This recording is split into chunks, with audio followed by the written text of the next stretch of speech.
Just a couple bad weather fans representing New York, talking all things sports. Man, what could go wrong? We got Alex, who's a fan of the Knicks, and Mike of the Nets. The yin-yang of the tri-state, place your bets on the Yankees, Giants, Mets, or Jets.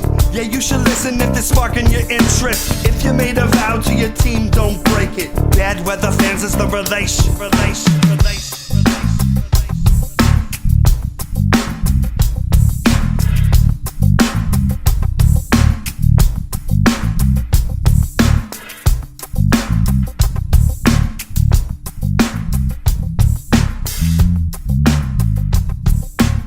That's right, Bad Weather Fans, episode number 177. Mike Biseglia, Alex Benezowitz. Alex still out, so we got a fill-in host, and it's after the NBA draft, which was, as everybody expected, so excited, so thrilled, completely boring because, well, not much action for the Nets and the Knicks. I should say we are recording this in the middle, late of the first round, so maybe some trades will come through. Who the hell knows? Evan Roberts of Cardin and Roberts on WFAN in New York City, filling in for Alex. Evan is not a Knicks fan. He roots for the Nets. I'm sure everybody listening to this knows that. Evan, how are you doing? I do despise the Knicks on a very high level, but not quite as high as you. I admit that. Yeah, that's true. So you randomly met my dad, and my dad is concerned about my mental health with the Knicks. Yes, and he told me he brought it up to you, right? Yes, he was a very nice gentleman. I was excited to meet him. And he said, I think I need my son to see a psychiatrist about his hatred for the Knicks. Yeah. And he's right. Like, I hate the Knicks too. That's what's so funny about it. Like, I agree with you, but your hatred is on this obsessive level that even I can't match. It's very impressive. Thank you. I do appreciate that. And with that in mind, we will talk about the New York Knicks, not from the draft night because they have no picks. Although, like I said before, this is all happening in the first round. So there is a chance some trade goes down. And I want to shout out Corey Cantor, who's the executive producer of tonight's podcast, who has the job of texting me if any trade goes down. So there is that, but no Knick trade. So we will, so we will talk Knicks at Obi Toppin, which is a hot topic. But for the Nets tonight, they get into the draft, it starts. But before any of that, and we'll talk about the net picks, Evan, the NBA draft is boring. Anybody that says otherwise, I get it if you're an NBA geek, but there's this excitement leading up to it, I think, because of trades. We saw the Marcus Smart deal happen in the middle of the night with Kristaps Porzingis. We saw Chris Paul being swapped for Jordan Poole a couple hours before the draft. But the actual draft itself, you can't tell me that's a good watch. It's boring. I was so irrationally excited for the NBA draft, and I think a part of it was the Nets having first-round picks, something we are not familiar with. That's not a world we're used to. I didn't even realize we're allowed to select somebody in the first round and have them play basketball for us, let alone two people. So that was kind of cool. I was also really excited to not watch the Mets lose. And since they had an off day, it was the perfect storm of here's the NBA draft. There's no Mets. There's all these NBA trade rumors and actual trades that have gone on over the last 24 hours. And I sat down at 7:45, all pumped up. And about 45 minutes in, I realized I don't really know that much about half these guys. I certainly don't know about elite. What is that league that started in Georgia with the Twins that they played at? I don't know. The elite thing. I started learning about that. I started reading about that. I was like, wow, they started their own professional league in Georgia. And these two the Thompson twins, are like their first ever draft picks. It's really exciting. And I started to fall asleep. I started to doze a little bit. And then I tried to wake myself back up.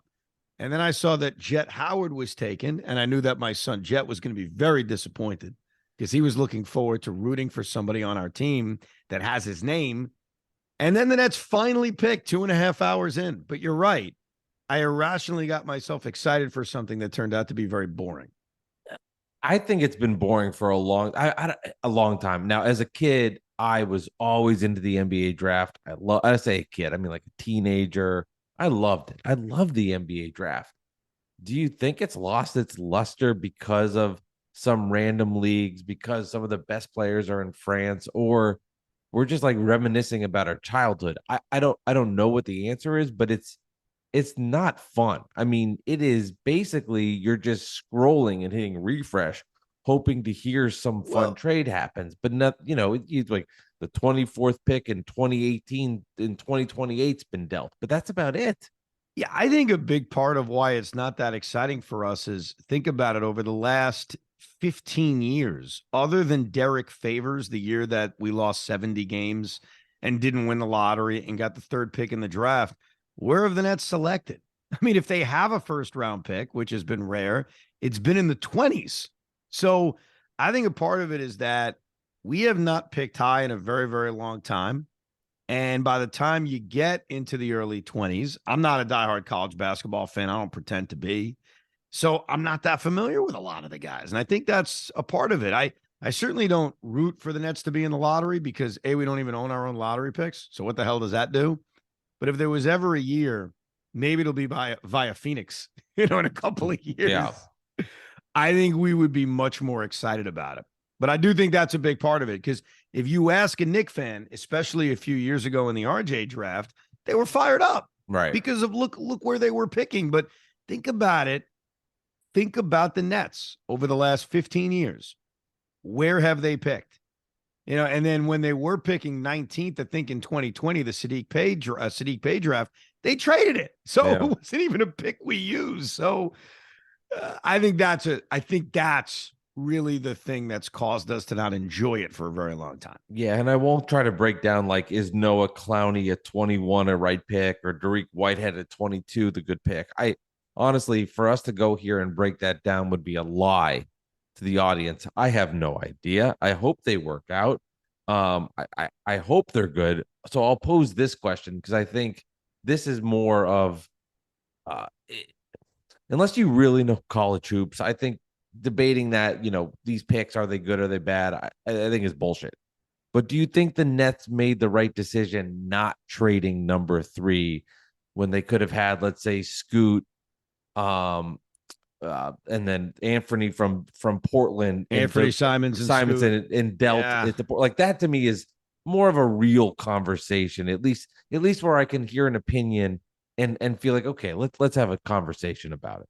I went back and forth about this because when I had first heard about this possibility of, hey, Portland's going to try to make Dame happy, and he loves Mikal Bridges, which is a part of why Dame's even considering or has interest in coming to Brooklyn.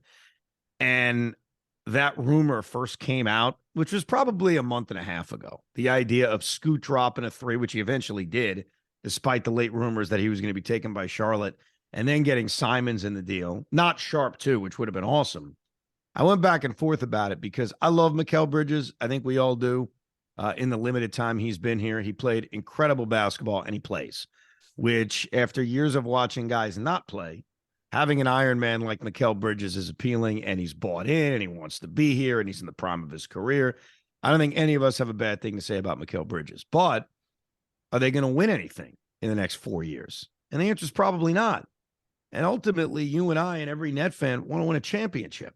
We don't just want to be good. We don't want to just compete with the Knicks, especially after the tease we got the last couple of years. And so I think what intrigued me by the idea of making that trade with Portland is while you take a step back, no doubt, you are creating a firm rebuild. You're building around 2 incredibly young pieces. Your timeline for winning has certainly changed, but in a good way, because 5 years from now, Mikal Bridges is going to be in his 30s. 5 years from now, those 2 kids could be in the prime of their career. So I went back and forth about it because the part of me that just wants to eventually win an NBA championship said your best route to doing so is by really blowing it up. And I know when you don't own your own picks, maybe the term blow up is not the right term because no one's saying the Nets are better off losing because there's no benefit to it. But you're building around 2 young pieces, including one in Scoot, who has a chance to be a superstar. So Yeah. I kind of fought back and forth about it. But then there's the other part of me that says I'm 40 years old. I have season tickets. When I go to the games this year, I want to have a chance and I want to be in the playoffs again. And the Nets have been in the playoffs every year since 2019. And really, for the most part in Brooklyn, they're in the playoffs just about every single year. So I was very conflicted about that. I think at the end of the day, yeah, I would have pulled the trigger. I'll be honest with you. Yeah. So would I. So would I. I would have done the same thing. And this is what scares me. It's not about not making that trade, but I'm so thrilled with what I saw from Mikal Bridges. Obviously, the Durant deal happened. Mikal comes back and he exceeds expectations. He's scoring 26 a game. He loves being here. He's a fan favorite. I mean, the guy could not be a better person to root for. But I'm scared that that is an anomaly and that he kind of shrinks back a little bit because things just happen so well for him. And I'm like, if he kind of regresses back, it's tough to take. And I think if you have the opportunity to take somebody with an upside that good, you got to go for it. I don't know how much you can take faith in those rumors, if they're true, if they're not. But I think the Nets made a big mistake if that was on the table, not making that deal. And for Portland, I'm almost like, why would you? I know they're in a weird spot because of Dame and where he is, but to give up that potential talent for a guy that's going to be pretty good, I think both teams made colossal mistakes in this, and not, I'm not going to say I'm going to watch the Nets and not love Mikal Bridges, and of course want him to be awesome and be an all-star for the first time, but yeah, I think the Nets messed up. Well, it's one of those things where let's say Bridges doesn't take that step back that you fear, and he just replicates what he did in that second half after the Durant trade. That's great, and we're happy, and maybe he goes to an all-star game next year. But what is the team? Right. We're watching him and we're having a great time, and he's playing 82 games, and that's fantastic. But what is the team? And I think my fear is we watch Mikal Bridges for 5 years, and the Nets are good, and they make the playoffs a couple of times, and they try to build around him, which is clearly what they're going to do. And 5 years from now, we have nothing to show for it other than, yeah, we had some fun.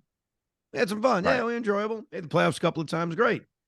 As opposed to the idea that Simons has gotten better every single year, especially last year where he blossomed into, I don't know if I'd call him a star, but he's certainly gotten closer.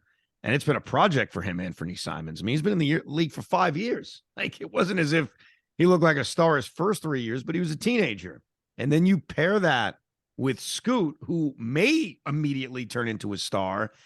I just think you open up that window to winning greater when you do that, even if it means less playoff success in the next year or two. So it isn't even my concern that you mentioned that, hey, Mikal's not as good as we saw last year.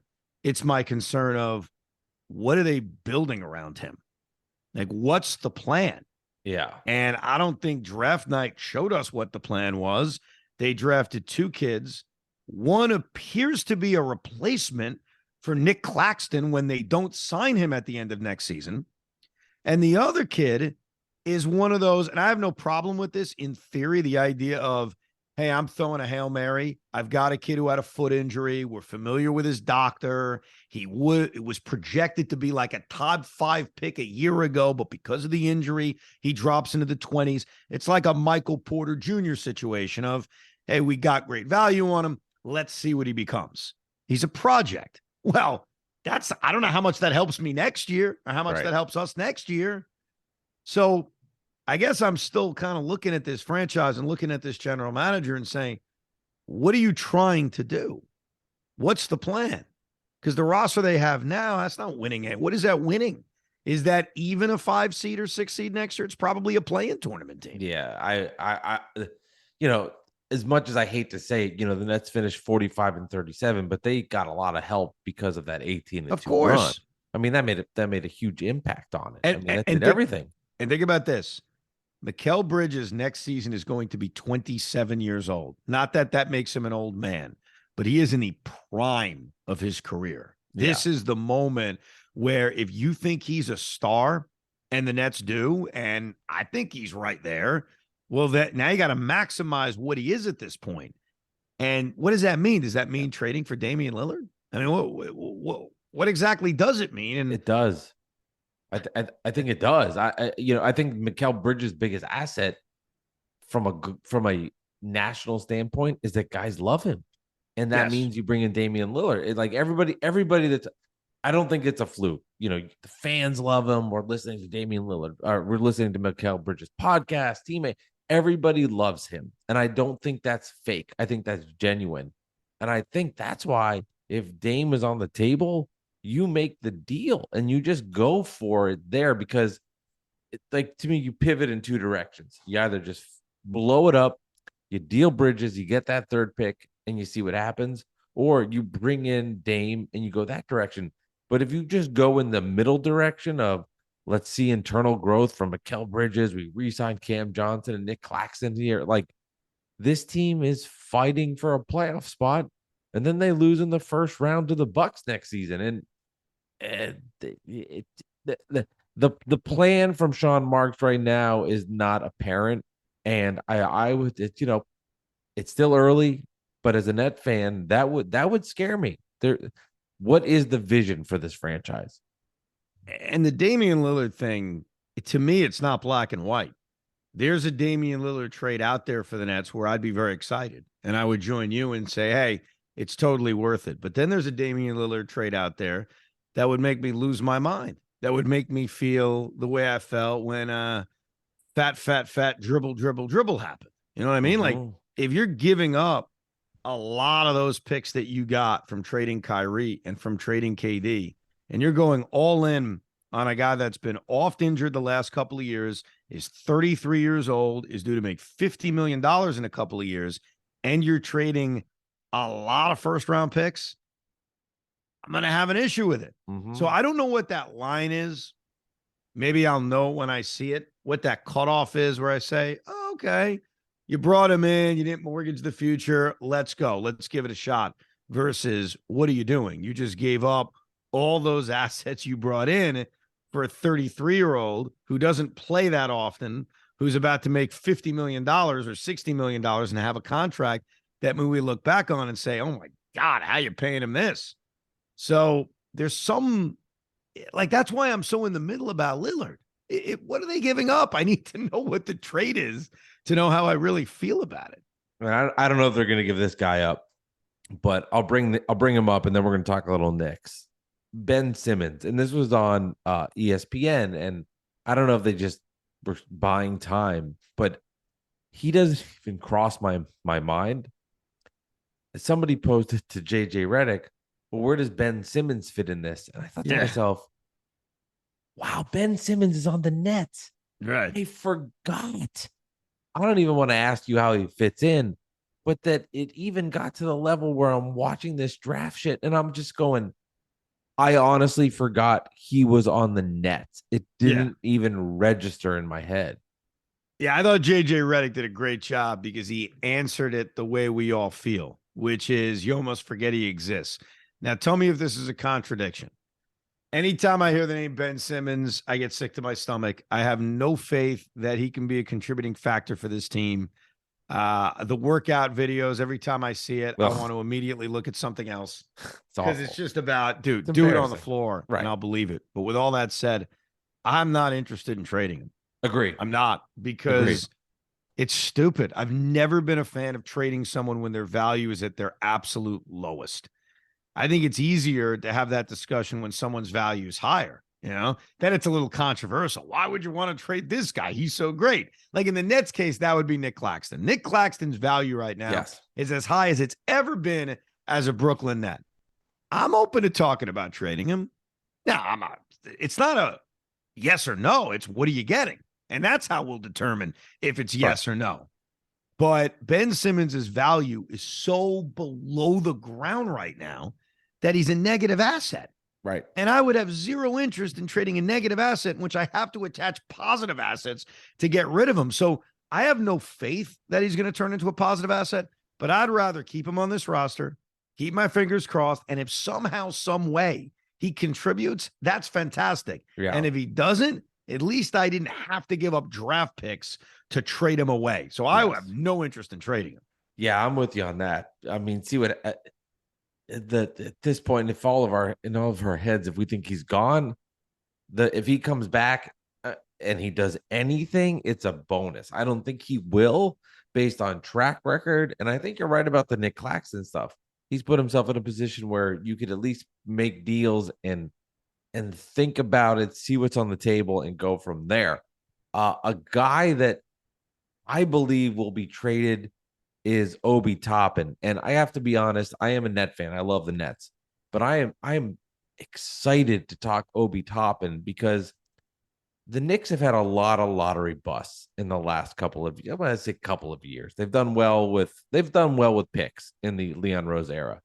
But prior to that, Frank Ntilikina not working out, Kevin Knox not working out. There's been a lot of Nick lottery picks that haven't worked out. Obi Toppin hasn't worked out, but it's not Obi Toppin's fault. Rumors swirling around that you stole Alex's tweet about his stats. You can address that if you want to. But Obi Toppin to me is fascinating because he went to college. He's not super young. He's not old, but he went to school for 4 years. Then he goes into the league. Julius Randle cock blocks him essentially. The guy doesn't get minutes. When he does get minutes, he's successful, but he's not getting that consistently.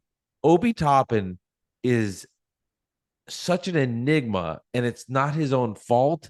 He is fascinating to me, Evan, and I love talking Obi Toppin. Obi Toppin is Mark Vientos for all the Met fans out there. The Knicks and Mets have so many similarities. They have a head coach in the Knicks case, a manager in the Mets case, who has a track record elsewhere, has won nothing, though, has won absolutely nothing. And they have this reputation, sometimes unfairly, but sometimes fairly, of not liking young players. And so Mark Vientos gets called up by the Mets a month ago. And even when he does something positive, like hit a dramatic game-tying home run against the Rays, Buck Showalter buries him for a couple of days. And to me, that's the way Obi Toppin's been handled by Tom Thibodeau for the 3 years he's been here. We really don't know what he is. He clearly never had faith in playing Obi and Julius on the floor at the same time. To Julius's credit, the guy goes out there and plays just about every game and plays big minutes. Even when he shows no effort, Tom Thibodeau won't take him out of a game. He loves Julius Randle, as we know. So Obi Toppin, and you use the word, you're right, was basically blocked by Julius Randle. So he wasn't bad. He just never got opportunities. And I'll throw this peace pipe at my friend Alex. Great minds think alike. Because he got mad at me after I did extensive research, which I showed him. I wrote down every game Obi Toppin actually played 30 minutes. And I was stunned how few it was. Like, as much as I watched the Knicks, Crazy. I don't know. I thought by accident he would have had more games than just 10 in which he played 30 or more minutes. And only 3 of them was this past season. 7 of them was a year earlier when Julius had his crap year. And so as I started writing this down, and look, I give Alex this. I've heard him say Obi Toppin hasn't been given a fair shot. I think a lot of us have thought that. Yeah. But sometimes it's good to look closer. And so I wrote down all the opportunities he had of playing 30 minutes. And I write down 30 minutes, 5 for 10 from the field, 24 and 4. Okay. 35 minutes, 7 for 16, 28 and 3 from the floor. 38 minutes, 14 for 22, 35, 4 and 1 from the floor. And every game was the same. Yeah. Like, every game was an efficient performance by Obi Toppin. It's not like Obi was averaging 30 because he was taking 35 shots a game. Like, his performances in those rare moments of getting 30 minutes a game. And I don't want to hear this. Well, those games didn't count. One guy tweeted that back. Why don't you mention how meaningless those games were? Well, first of all, even though at the end of this season, he played when Julius was out, when you go 11 for 18 from the field and 5 for 12 from 3, you could tell me all day how meaningless it is. He was still efficient. He was still effective. Like, what does it matter if the game matters or not? Like, are we going to do that to Keldon Johnson in the year he had in San Antonio? Well, it doesn't count. They were tanking. throw those numbers out. He wasn't actually good. Jordan Poole's going to score 40 a game for the Wizards this year. It's not going to count. Like, yeah, we get it. The team sucks. You still have to look at the way a guy plays. And if you're efficient, not if you're just putting up points, because obviously that could be overrated. But when you're efficient, you're shooting 56% from the field and 44% from three, you're doing the most with your opportunities. And the one that jumps out the most, even though it wasn't 30 minutes, was clearly the playoff game against Miami. It was game one. Yeah. Because Julius wasn't even out there. And for whatever reason, after a very effective 3 quarters, Tom Thibodeau glued Obi's ass to the bench in the final 9-10 minutes. So for the Met fans listening, it's like Mark Vientos. Tom Thibodeau never wanted to give this man an opportunity. So you have no other choice but to trade him. Because if you don't, bro, what do you think Tom Thibodeau is going to do this year? All of a sudden wake up and actually give him chances to play with Julius on the floor? It's not happening. No, and that's why you have to trade him. And I don't say this from, this is the right decision because you're getting more talent back. If he's going to play between 8 and 14 minutes a game, you might as well trade him for somebody that's going to get on the floor and help to contribute to a team that went to the second round of the playoffs, was very good, took the eventual Eastern Conference champions to 6. You might as well deal him and see what you can get back because he's not going to get minutes, and that's been shown by Tibbs. Why do you think the Knicks coaching staff doesn't? Well, what is it? Is it more a love for Julius or a hate for Obi that he can't get minutes on the floor? What is, in your estimation, from watching the Knicks a lot, and I give you credit, you do watch the Knicks every single night. What is it that they say we cannot play him? What is that, in your opinion, the rationale for doing that? By the way, real quick, what Alex should do now to get me back is he should look at how many times Cam Thomas played 30 minutes for the Nets this year and compile the numbers. And when he tells the world he averaged 38 a game, we'll all laugh together. We'll have a good time. Please do that. I think it's a great question because I don't think any of us fully know the answer. Is it an anti-Obi feel? Is it a pro-Julius feel? I think it's a pro-Julius feel because Tom Thibodeau, for whatever reason, has had blinders for Julius Randle. And I don't mean this as like Julius is a piece of crap who should be benched half the time. I think there are moments where he should be benched. I think there are moments where his obvious lack of caring on the court and lack of defensive effort should be punished by sitting down. But I also can't ignore that Julius Randle went for 25, 10, and 4 this season. Like, I can't ignore that. I can't ignore how good Julius Randle was, and he only missed 5 games all year. So obviously, where are the Knicks without Julius Randle? Where are they if he's not putting up those kinds of numbers? But I think there were circumstances this year. There were moments this year where Julius would be on the floor and there would be lack of effort moments where it would make sense to sit him down. And Tom Thibodeau wouldn't. He seemed to have a blind spot for Randle. I think the other thing was, and I get it from a basketball sense because it was never that pleasing in the short doses they were out there, I think I would have pushed more for Obi and Julius to learn how to play together on the floor at the same time. We live in a world now of positionless basketball, and I think you've got to make it work. Yes. When you have talent like that, you have to find a way. I'm not saying it's ideal. I'm not saying it's the best grouping on the floor at one time, but it seems as if they never really gave that much of a shot. And that would have been a way to solve this, where, yeah, Julius is going to play 36 minutes a night. He's going to play every single night.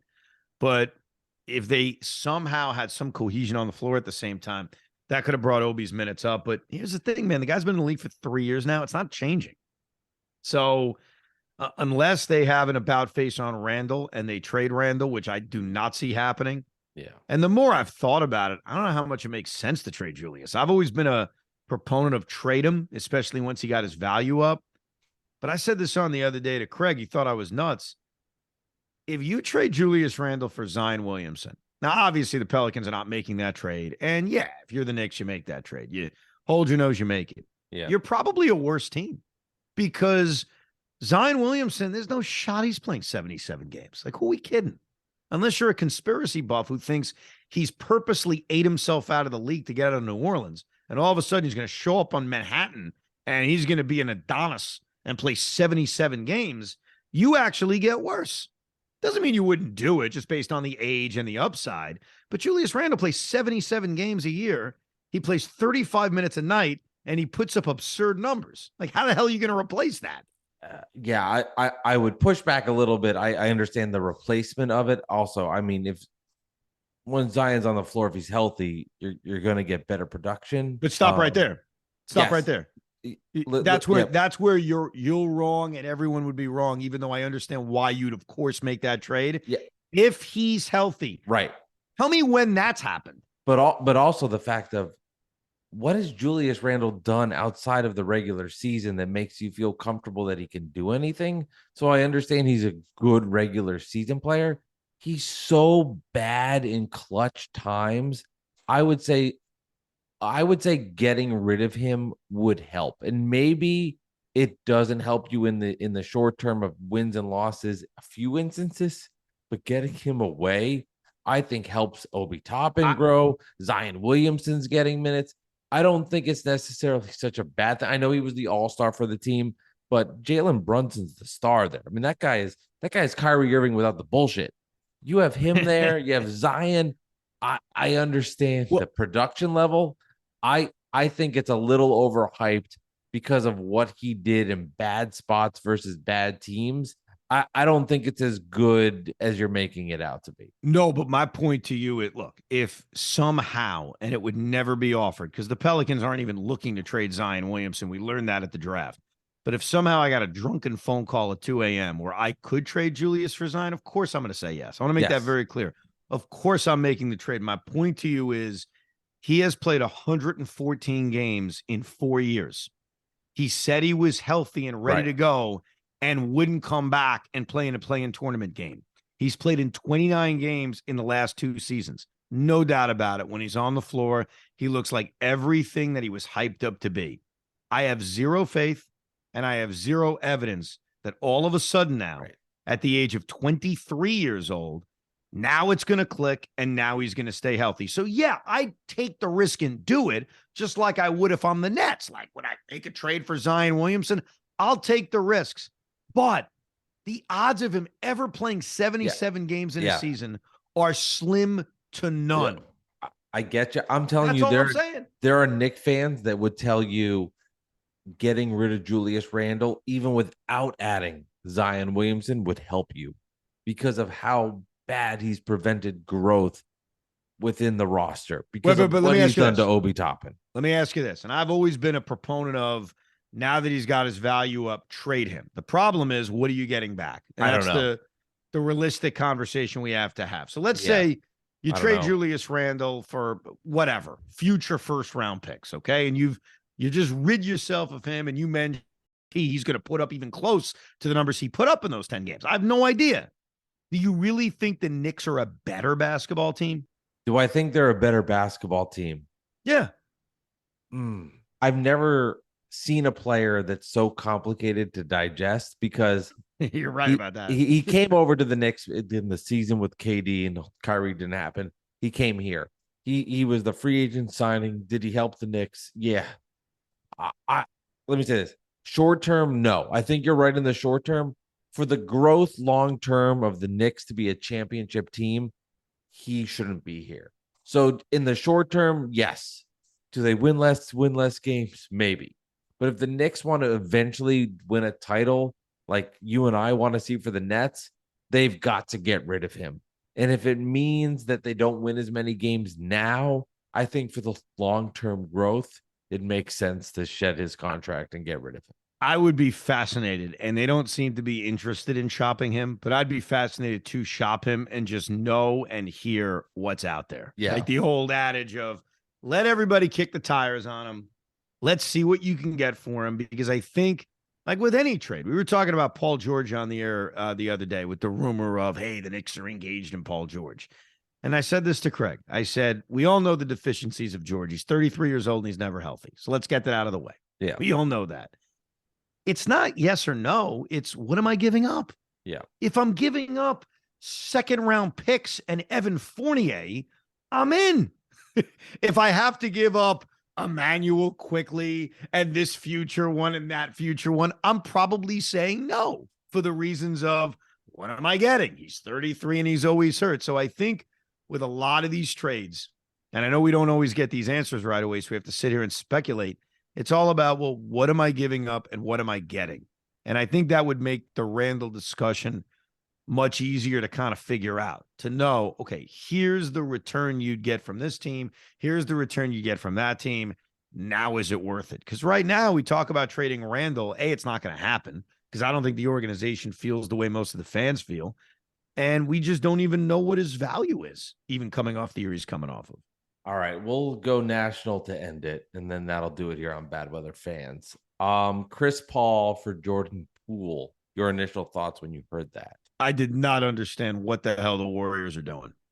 I don't get it at all. I know Jordan Poole didn't finish the season strong, and he just signed that mega contract, but he's still 24 years old. Think about all the games that were missed because of injury from some of the key players on this Warrior roster. Think about all the games that were missed by Steph Curry. Think about the games that were missed by Andrew Wiggins. Think about the games that were missed by Klay Thompson. And think about the fact that Jordan Poole played every single game. And somehow the Warriors were able to win the 44 games that they won, make the postseason, win a round, and come at least relatively close to winning a second round. If Jordan Poole's not on that roster last year, and let's say he's replaced by Chris Paul, they don't even come close to winning 44 games. I mean, how many wins do they end up with? I don't know if they're in the play-in tournament. I got to be honest with you. I don't know if they are. And so when you have a veteran team like this, where you can't rely on Steph Curry to play 80 games, and Chris Paul is old and he's ancient, I still think he can help a team. But what about the grind of 82? Like, what happens if Steph Curry misses 4 weeks? Because if this was last year, I don't know if I think the Warriors missed the playoffs. So while I get it, postseason time, a veteran, you're going all in. I don't love it. And you had to attach a pick to get rid of Jordan Poole too. I don't love it for the Warriors. And then finally, Kristaps Porzingis in a Celtics jersey will be weird. Giving up Marcus Smart. I respect the Celtics because they came up short the last couple of years and they recognize, hey, we got to get over the hump. Let's make a move. I think in the moment, we're all going to say Marcus Smart for Porzingis was a bad idea. But I think long-term, I think they'll benefit from it. I don't know. I got no rationale for it. Just kind of hunch because of his offensive production. They're going to lose a lot with Marcus Smart. But that was a weird one to go from Brogdon to Smart for Porzingis. I've heard from a lot of Celtic fans, a lot of anger there. But I think ultimately it's a good deal for Boston. I know that Marcus Smart, throughout his entire NBA career, even this year, you look at his numbers and they never give him justice. They just never do. His field goal percentage always sucks. Shooting from three, I mean, he's gotten better over the years, but he's still not elite. So I don't think Marcus Smart has ever been respected when you just look at his stats. But when you watch him, you know he's the heart of that team. You know he's the soul of that team. You know he's the king of flopping, but it works a lot of times. You know he's got balls. And I just wonder, even though Kristaps Porzingis brings another dimension offensively to this team, if it is wise to take the balls and the soul of your team and Marcus Smart, who's been there what feels like forever, and trading him away. I mean, this is an all defensive player. This is a guy who won Defensive Player of the Year a couple of years ago. I think it is a risky move. I didn't like it at first when I saw it. Even with a day to think about it, I still don't like it. I just think watching him as much as we've watched him, he is the soul of that team. And I remember when there were rumors about the Celtics going after Durant, a part of why both you and I wanted Marcus Smart back in the deal, along with Jaylen Brown, was because we wanted to take their soul. We said, if you're going to get Kevin Durant, we got to take everything from you.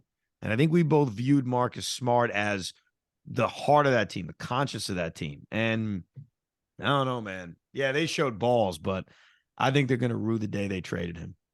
Bigger disappointment to you? I'm really going to just bad questions here. 2022 Nets or 2023 Mets? No, the Nets. The Okay. Nets are going to blow away everything forever because they had Kevin effing Durant Yeah. and Kyrie Irving, and they won one round. Yeah. One round. Like, baseball's baseball. And I love the game of baseball. It is unpredictable. You cannot buy championships. When you think you have it figured out, you get laughed at. When you think your team sucks, you can somehow go on a run. The 2015 Mets was a reminder of that. I certainly didn't think they were a World Series team. I thought maybe they made a jump, but they'd be a wild card contender. And then I'm sitting there in the World Series. Basketball is supposed to be different. When you have the stars of the stars, you're supposed to be a contender. At the minimum, you may not win, but you'll come close. We never came close. So I think for the rest of my life, and this includes Aaron Rodgers' upcoming season, I don't know if there will ever be a bigger disappointment than the Kevin Durant Brooklyn Nets losing and winning as little as they won. Let's just say hypothetically. Last question, I promise. Then I'll let you go to bed. You're at home, your kids are there, you have Blippi on TV, and Kyrie Irving sitting on your couch. What's the one thing you'd ask Kyrie Irving? Oh, it's easy. Oh, it's so easy. Why did you demand that trade? That's my question. It has nothing to do with the vaccine or any of the other antics or, sending links out on Twitter. It comes down to, we'll all remember where we were as the big three and then the big two were about to doom out. The Nets were playing well. Kevin Durant was hurt. He was going to come back. They were going to survive this. And all of a sudden, out of the clear blue sky, with none of us expecting it, Kyrie Irving ended it by demanding a trade. And I want to know why. Because if he doesn't demand a trade and he plays this season out, what happens? Now, I don't know the answer to this, but we're never going to know. Like, we're never going to know the answer to. And by the way, were they going to win an NBA title? Probably not. Were they going to get to an NBA Finals? Probably not. But do they win a round? Are they not the 6th seed? I don't know. Do they win a game? Do we just get one win? Does Kevin Durant injure his hamstring as he's doing some warm-up drills? Are they matched up against the Knicks in the first round? Like, everything would have been different. I know. And that's my one question for Kyrie. Everything else, whatever, it's water under the bridge. Like, I'm not getting an answer out of it. Yeah. But when it comes to that, it's why? Because they didn't offer you a max contract? Like, what in that moment made you say, I'm going to blow the whole thing up? Yeah, that's a fair question. And let's bring Kyrie in now. He's been waiting for an hour. Yeah, not happening. All right, this has been Bad Weather Fans, episode 177. With Evan Roberts filling in for Alex. Controversy ending. Evan did not steal Alex's tweet. That's what Evan just said. He but let me ask you this, because I want to be fair about this. I agree. Yes, I know. Yeah, I have an answer, but go for it. What do you think my question is going to be? Do you think you stole his tweet? No. Listen, man, I swear to you, I didn't. I agree. I said that. How much ahead of me did he tweet out?